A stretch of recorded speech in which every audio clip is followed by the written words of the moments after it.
guys, so we're getting back into this. I'm gonna restart the second book.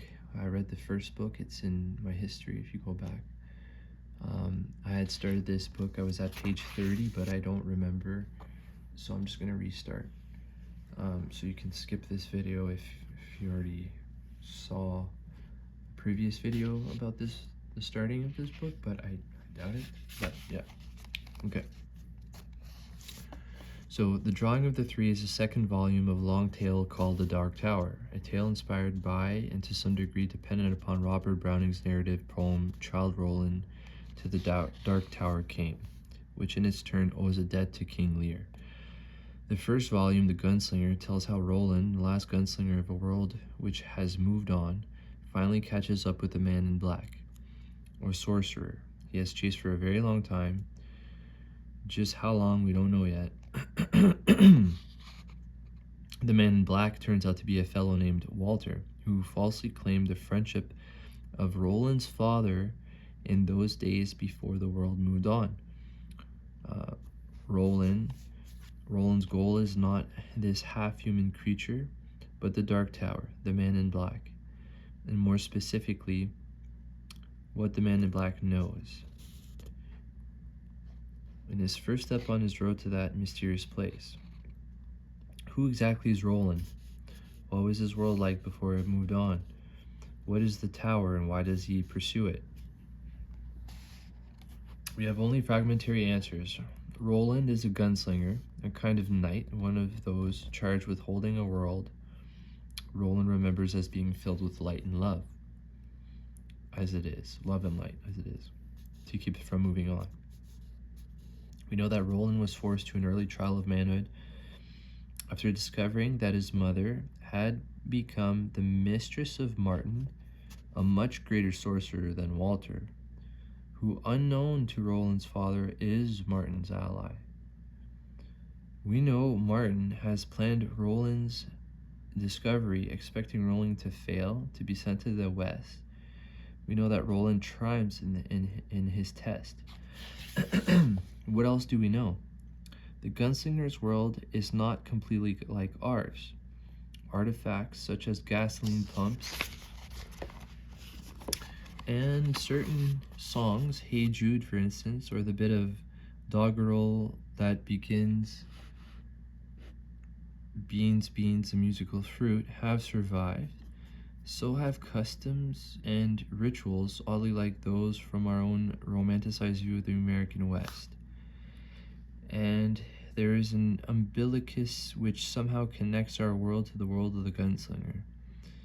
At a way station on a long deserted coach road in a great and sterile desert, Roland meets a boy named Jake who died in our world.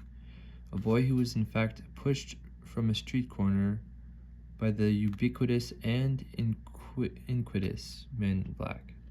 Last thing, Jake, who was on his way to school with his book bag in one hand and his lunchbox in the other, remembers of this world, of his world, our world, is being crushed beneath the wheels of a Cadillac and dying. Before reaching the man in black, Jake dies again, this time because the gunslinger faced the second most agonizing choice of his life. He elects to sacrifice his symbolic son. Given a choice between the tower and the child, possibly between damnation and salvation, Roland chooses the tower. Go then, Jake tells him before plunging into the abyss. There are other worlds than these. The final confrontation between Roland and Walter occurs in a dusty Golgotha of decaying bones. The Dark Man tells Roland's future with a deck of tarot cards, these cards showing a man called the Prisoner, a woman called the Lady of Shadows, and a dark shape that is simply death. But not for you, gunslinger, the man in black tells him. Are prophecies which become the subject of this volume. And Roland's second step on a long and difficult path to the Dark Tower. The Gunslinger ends with Roland sitting upon the beach of a western sea watching the sunset. The man in black is dead, the gunslinger's own future course unclear. The drawing of the three begins on that same beach less than 7 hours later. The Sailor. So yeah, pretty beefy book here. It's like over 450 pages. And then there's like a epilogue, I guess.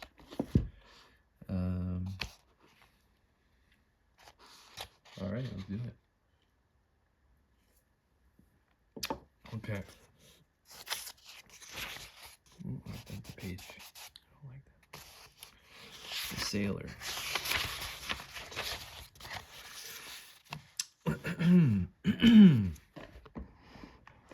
Sorry, guys. All right.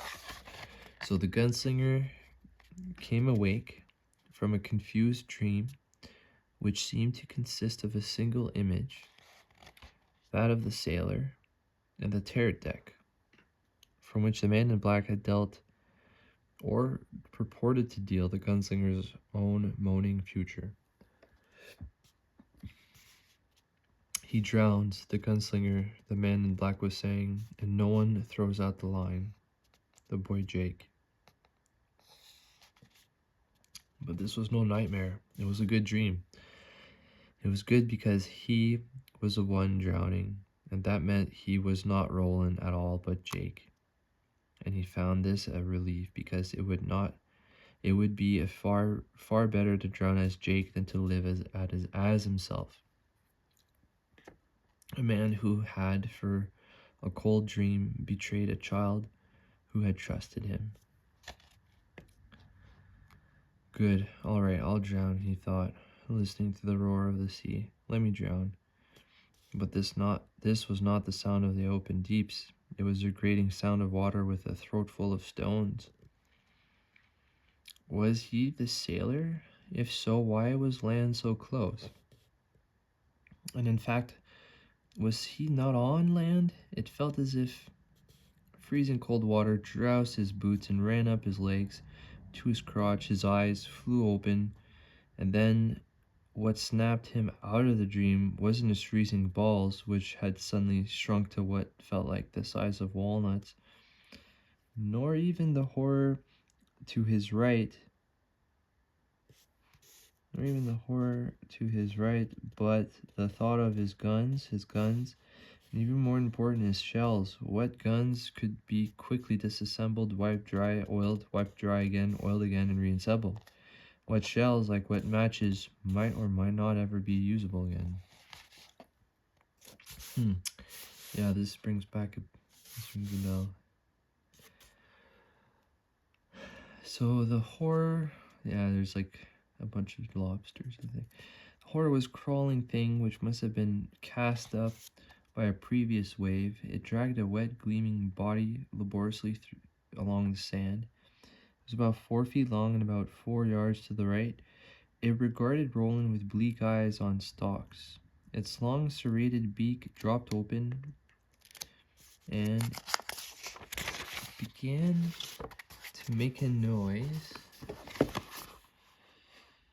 that was weirdly like human speech, plaintive, even desperate, question in an alien tongue. Did a chick, drum a chum, dad a cham, did a check. Gunslinger had seen lobsters. This wasn't one. Although lobsters were the only thing he had ever seen which this creature even vaguely resembled, it didn't even seem afraid of him at all. The gunslinger didn't know if it was dangerous or not. He didn't care about his own mental confusion, his temporary inability to remember where he was or how he had gone there. If he had actually caught the man in black, or if all that was only been a dream, he only knew he had to get away from the water before he could drown his shells. He heard the grinding, swelling roar of the water and looked from the creature. It had stopped and was holding up the claws with which it had been pulling itself along, looking absurdly like a boxer assuming his opening stance, which Court had taught them was called the honor stance. To the incoming breaker, which with its curdle of foam. It hears the wave, the gunslinger thought. Whatever it is, it's got ears. He tried to get up, but his legs too numb to feel buckled under him. I'm still dreaming, he thought. But even in his current confused state, this was a belief much too tempting to really be believed. I tried to get up again, almost made it, then fell back. The wave was breaking. There was no time again. He had to settle for moving in much the same way the creature on his right seemed to move. He dug in with both hands and dragged his butt up the stony shingle away from the wave. He didn't progress enough to avoid the wave entirely, but he got far enough for his purposes. The wave buried nothing but his boots. It reached almost to his knees and then retreated. Perhaps the first one didn't go as far as I thought. Perhaps there was a half moon in the sky.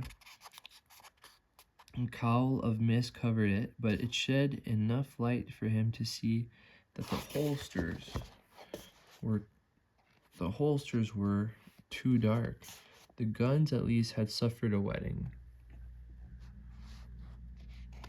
It was impossible to tell how bad it had been, or if either the shells currently in the cylinders or those in the cross gun belts had also been wetted. Before checking, he had to get away from the water. He had to. Dot of chalk, this was much closer. In his worry over the water, he had forgotten the creature the water had cast up. He looked around and saw it was now only 4 feet away. Its claws were buried in the stone and shell-littered sand of shingle, pulling his body along. It lifted its meaty, serrated body, making it momentarily resemble a scorpion, but Roland could see no stinger at the end of its body. Another grinding roar, this one much louder. The creature immediately stopped, raised its claws into its own peculiar version of an honor stance again. This wave was bigger. Roland began to drag himself up the slope of the strand again, and when he put out his hands, the clawed creature moved with a speed of which its previous movements had not even hinted. The gunslinger felt a flare of pain in his right hand, but there was no time to think about that now. He pushed with the heels of his soggy boots, clawed with his hands, and managed to get away from the wave. Did a chick? The monstrosity inquired in its plaintive, "Won't you help me? Can't you see I'm desperate?" voice, and Roland saw the stumps of the first and second fingers of his right hand disappearing into the creature's jagged beak. It lunged again, and Roland lifted his dipping right hand just in time to save his remaining 2 fingers. "Dum chum, da chum." The gunslinger staggered to his feet. The thing tore open his dripping jeans, tore through a boot whose old leather was soft but as tough as iron, and took a chunk of meat from Roland's lower calf. Yeah, he's getting messed up here.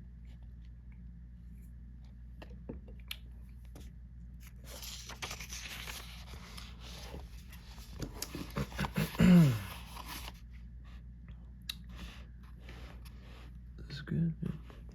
He drew open his right hand, realized 2 of his fingers needed to perform this ancient killing operations were gone, only when the revolver thumped to the sand.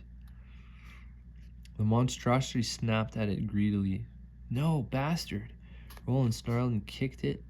It was like kicking a block of rock, one that bit. It tore away the end of Roland's right boot, tore away most of his great toe, tore the boot itself from his foot.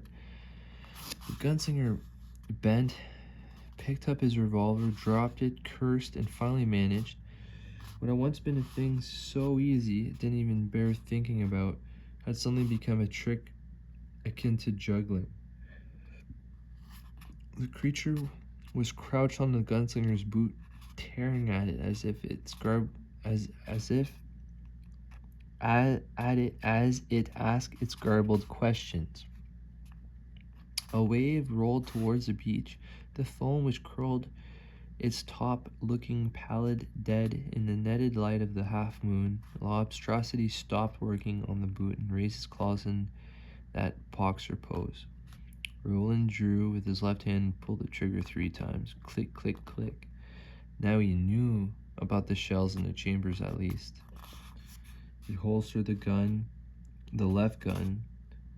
He holstered the left gun. To holster the right, he had to turn his barrel downwards with his left hand and then drop it into the place. Blood slimmed the worn ironwood hand grips. Blood spotted the holster and the old jeans to which the holster was thong-tied. It poured from the stumps where his fingers used to be. His mangled right foot was still too numb to hurt, but his right hand was bellowing fire.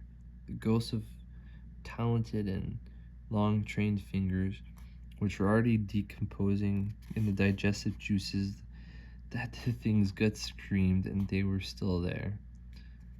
That they were burning. I see serious problems ahead, the gunslinger thought remotely. The wave retreated, the monstrosity lowered its claws,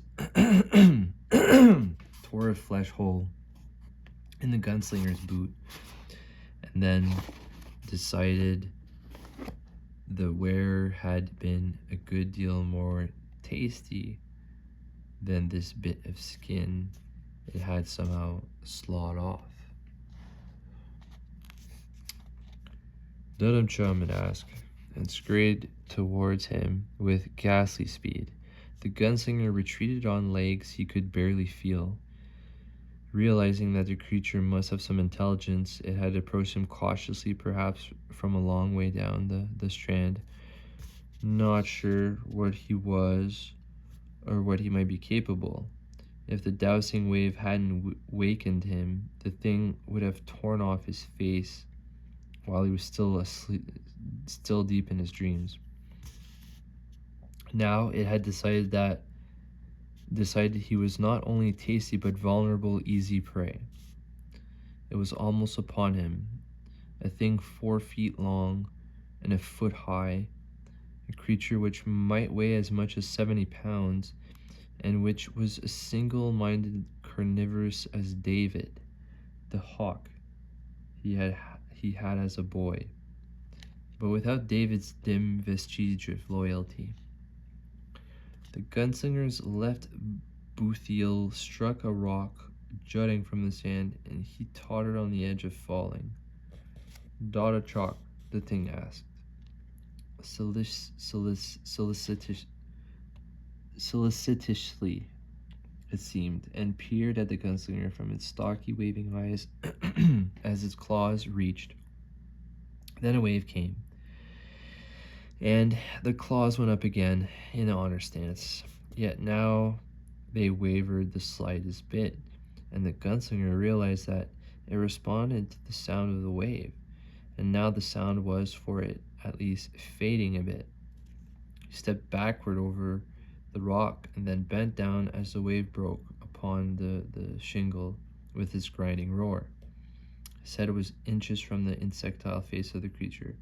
One of its claws might easily have slashed the eyes of his face, but its trembling claws, so like the clenched fist, remained raised to either side or its parrot-like beak. The gunslinger reached for the stone over which he had nearly fallen. It was large, half buried in the sand, and his mutilated right hand howled as bits of dirt and sharp edges of the pebble ground into open bleeding flesh. But he yanked the rock free and raised it, his lips pulled away from his teeth. That monstrosity began, its claws lowering and opening as the wave broke and its sound receded. The gunslinger swept the rock down upon it with all his strength. There was a crunching noise as the creature's segmented back broke. It lashed wildly beneath the rock, its rear half lifting and thudding. Its interrogatives became buzzing exclamations of pain. Its claws opened and shut upon nothing, its maw of a beak gnashed up clots of sand and pebbles. And yet, as another wave broke, it tried to raise its claws again. And when it did, the gunslinger stepped on its head with his remaining boot. There was a sound like many small, dry twigs being broken. Thick fluid burst from beneath the heel of Roland's foot, splashing in two directions. It looked black. The thing arched and wriggled in a frenzy. The gunslinger planted his boot harder. A wave came. The monstrosity's claws rose an inch, 2 inches, trembled, and then fell, twitching open and shut.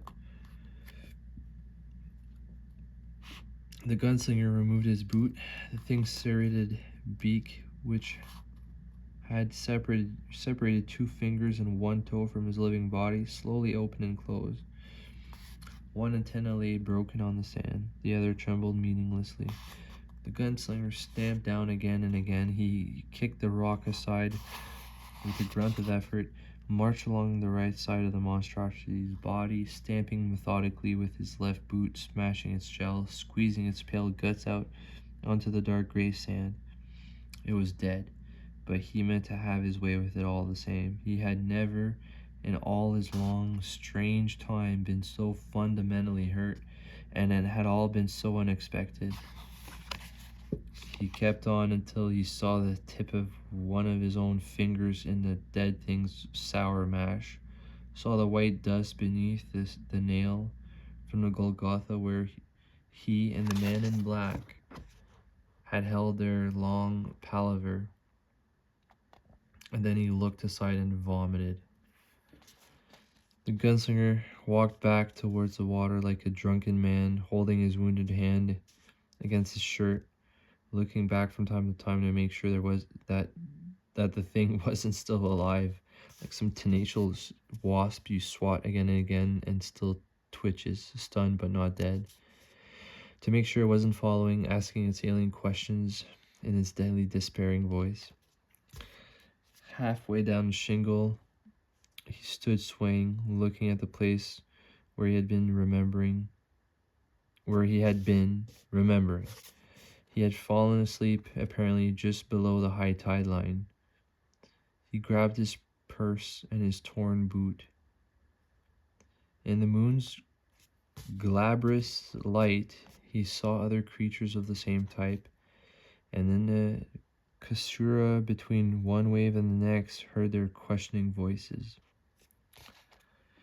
The gunslinger retreated a step at a time, retreated until he reached the grassy edge of the shingle.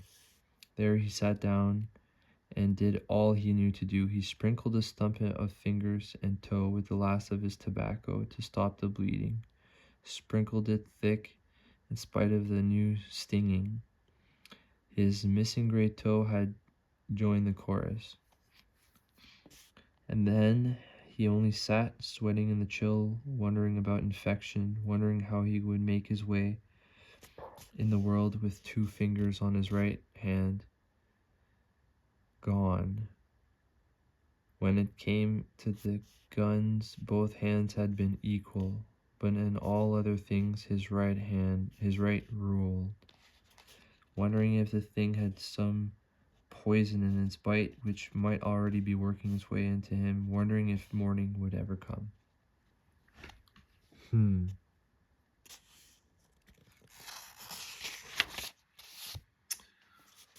The prisoner. Let's see how big it is. Pretty small, chapter 2. We'll go to chapter 3.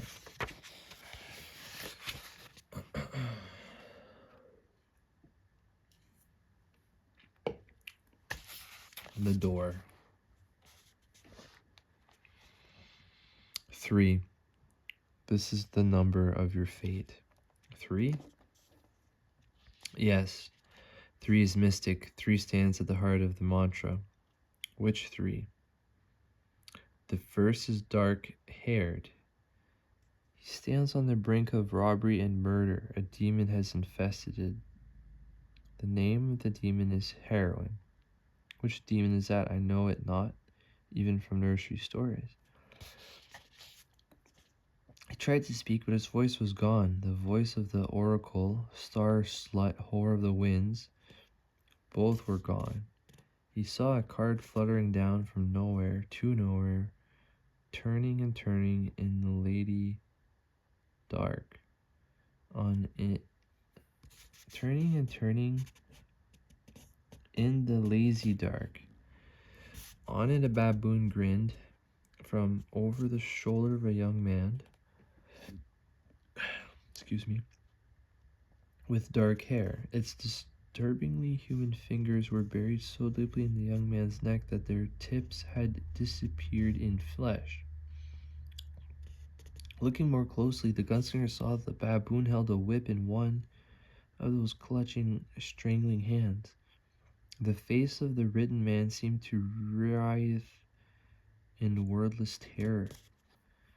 The prisoner, the man in black who had once been a man the gunslinger trusted, a man named Walter, whispered chummily, "A trifle upsetting, isn't he? A trifle upsetting, a trifle upsetting, a trifle upsetting."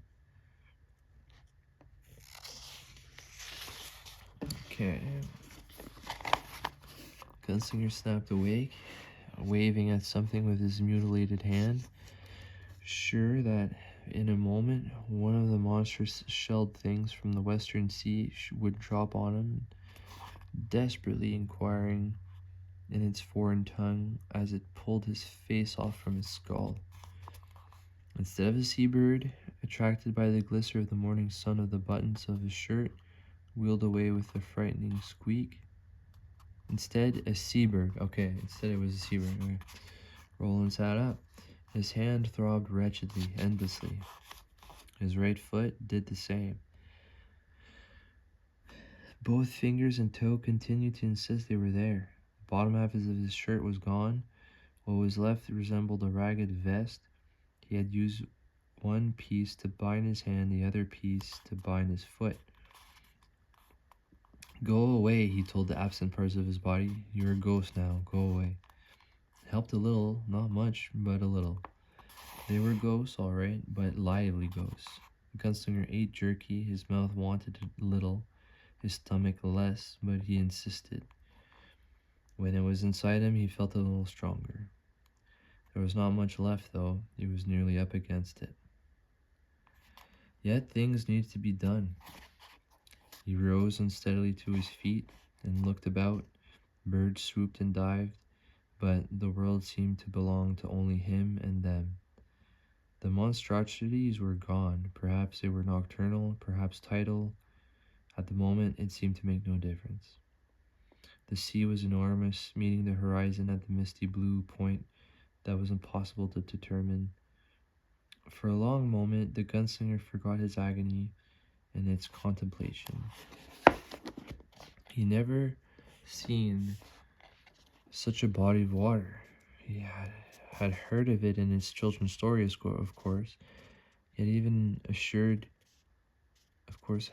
been assured by his teachers, some at least, that it existed. But to actually see it, this immensity, this amazement of water after years of arid land, was difficult to accept, difficult to even see. He looked at it for a long time, enwrapt, making himself see it, temporarily forgetting his pain and wonder. But it was morning, and there were still things to be done. He felt for the jawbone in his back pocket, careful to lead with the palm of his right hand, not wanting the stubs of his fingers to encounter it if it was still there, changing that hand's ceaseless sobbing to screams. It was. All right, next. Clumsily, he unbuckled his gun belts and laid them out on a sunny rock. He removed the guns, swung the chambers out, removed the useless shells. He threw them away. A bird settled on the bright gleam, tossed back by one of them, picked it up in its beak and dropped it and flew away. The guns themselves must be tended to, should have been tended to before this, but since no gun in this world or any other was more than a club without ammunition, he laid the gun belts themselves over his lap before doing anything else and carefully ran his left hand over the leather. Each of them was damp from the buckle and the clasps to the point where the belts would cross his hips. From that point, they seemed dry. He carefully removed each shell from the dry portions of the belt. His right hand kept trying to do this job, insisting on forgetting its reduction in spite of the pain. He found himself returning it to his knee again and again, like a dog too stupid or fractious to heal. And in his distracted pain, came close to swatting it once or twice.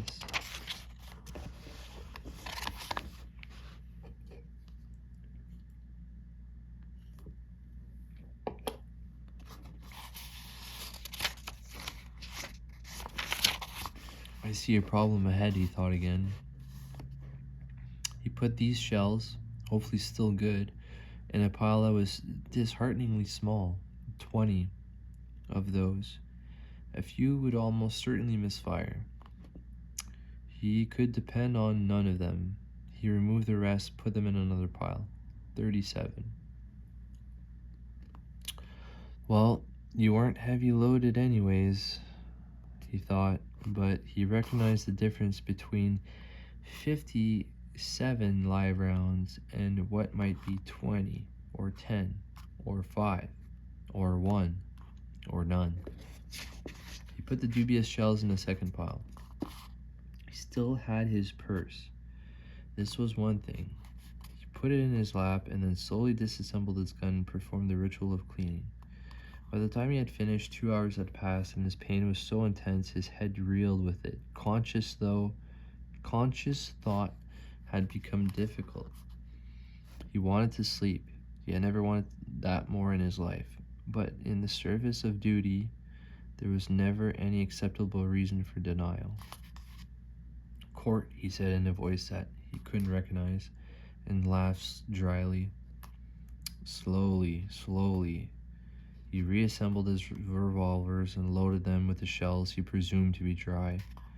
When the job was done, he held the one made for his left hand, cocked it, then slowly lowered the hammer again. He wanted to know, wanted to know if there would be a satisfying report when he squeezed the trigger, or only another one of those useless clicks. But a click would mean nothing, and the report would only reduce 20 to 19, or 9, or 3, or none. He tore away another piece of his shirt, put the other shells, the ones which had been wetted in it, tied it using his left hand and his teeth. He put them in his purse. Sleep, his body demanded. Sleep, you must sleep now, before dark. There's nothing left, you're used up. He tottered to his feet, looked up and down the desert strand. It was the color of an undergarment which had gone a long time without washing, littered with seashells which had no color. Here and there, large rocks protruded from the gross-grained sand, and these were covered with guano. The older layers, the yellow of ancient teeth, the fresher splotches white. The high tide line was marked with drying kelp. He could see pieces of his right boot and his water skin lying near that line. He thought it almost a miracle that the skins hadn't been washed out to sea by high surging waves.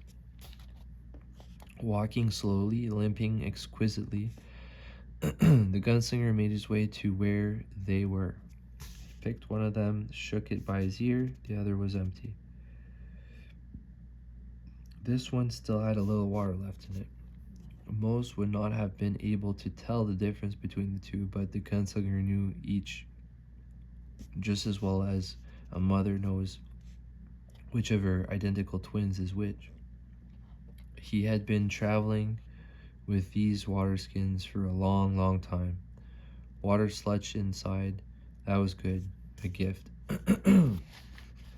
Either the creature which had attacked him, or any of the others could have torn this or the other one with a casual bite or slice or claw, but none had.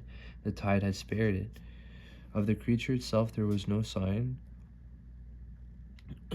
although the one of them had finished far above the tide line. Perhaps other predators had taken it, perhaps its own kind had given it a burial at sea.